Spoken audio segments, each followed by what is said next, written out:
తెలంగాణ వచ్చిన తర్వాత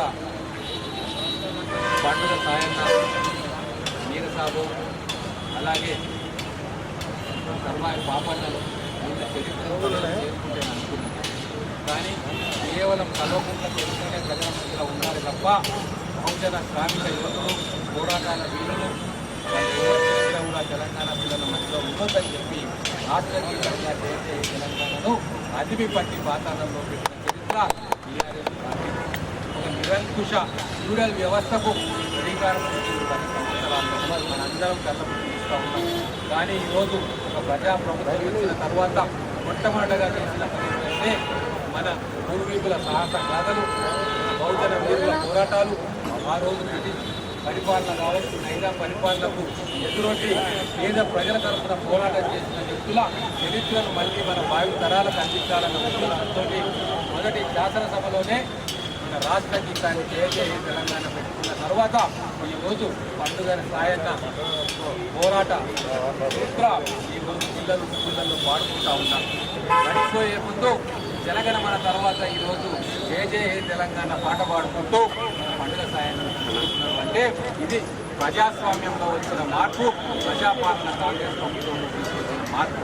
దీన్ని ఇలాగే కొనసాగిస్తూ పండుగ సాయన్నను విగ్రహాన్ని వీలైనంత దగ్గర గుజరాత్ బిడ్డలే కాదు మొత్తం తెలంగాణ సమాజం కూడా ఏకమై ఈ విగ్రహాల ఆవిష్కరణ చేసి గత చరిత్రను మళ్ళీ భావి తరాలకు అందించే ప్రయత్నం మనం అందరం కూడా చేయాలి.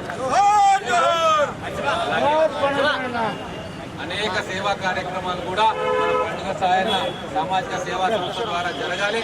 తర్వాత ముఖ్యమైన విషయము మన్యంకొండ దేవస్థానము దాదాపుగా లక్షలాది మంది ఆ పుణ్యస్థలాన్ని దర్శించుకుంటారు. అక్కడ 25 ఫీట్ల విగ్రహాన్ని పండుగ సాయన్న విగ్రహాన్ని ఒక బ్రహ్మాండమైన తీర్థస్థలంగా వెంకటేశ్వర స్వామిని పైన కొలుచుకున్న తర్వాత కిందికి వచ్చి పండుగ సాయన్న స్ఫూర్తిగాథను మళ్ళీ ఒకదాన్ని మన్నం చేసుకొని సమాజ సేవకు ముందుకు పోవాలన్న ఒక నిశ్చయాన్ని, సంకల్పాన్ని ఆ పుణ్యక్షేత్రం నుంచి బయలుదేరాలి, తీసుకురావాలన్న ఉద్దేశంతో మనము ఒక శృతివనాన్ని ఏర్పాటు చేసుకుంటాం. అక్కడ పండుగ సాయన్న శృతివనం అని చెప్పి బ్రహ్మాండంగా అన్ని సౌకర్యాలతో ఒక విగ్రహాన్ని ఏర్పాటు చేసుకొని భావి తరాలకు పండుగ సాయన్న చరిత్ర తెలుసుకుందామని తెలియజేసుకుంటూ ఐకమత్యంతో మన బీసీ బిడ్డలు, గుజరాత్ బిడ్డలు అందరూ ఈరోజు పండుగ సాయన్న జయంతి సందర్భంగా హన్వాడ మండలంలో మండల కేంద్రంలో పండుగ సాయన్న విగ్రహాన్ని మన పెద్దలు ఈటల రాజేంద్ర గారు, నీలం మధు గారు, వాకిటి శ్రీహరి గారు, మన ఎమ్మెల్యే ఎన్ఎం శ్రీనివాసరెడ్డి గారు, అలాగే మన ఎంపీ డి కరుణ మేడం, బండి సంజయ్ గారు, మన లేదే బండా ప్రకాష్ గారు అందరు వస్తున్నారు. ఇప్పుడు అమర్పేట జగన్ అందరు వస్తున్నారు. వచ్చి ఇక్కడ నుంచి మన ఎమ్మెల్యే గారు ఒక 10 నిమిషాలు వస్తున్నారు. ఇక్కడ నుంచి ర్యాలీగా వెళ్ళి హన్వాడ మండలంలో విగ్రహం ఓపెన్ చేసి అక్కడ ప్రెస్ మీట్ మీద మాట్లాడతారు, అమూల్యమైన సలహా ఇస్తారు. కానీ పండుగ సాయన్న అనేటోడు పీడిత ప్రజల పక్షాన నిలిచి బలహీన వర్గాలకు అండగా నిలిచినవాడు. కాబట్టి అతని ఆశయాలు మేము కొనసాగిస్తాం, ఆయన అడుగుదాలు మేము నడుస్తాము. ఎవరైనా సరే బీదలు ఏ సమస్యను కూడా మేము పాలమూరులో అండగా ఉంటాం, ఎనీ టైం మేము రెడీ ఉంటాం.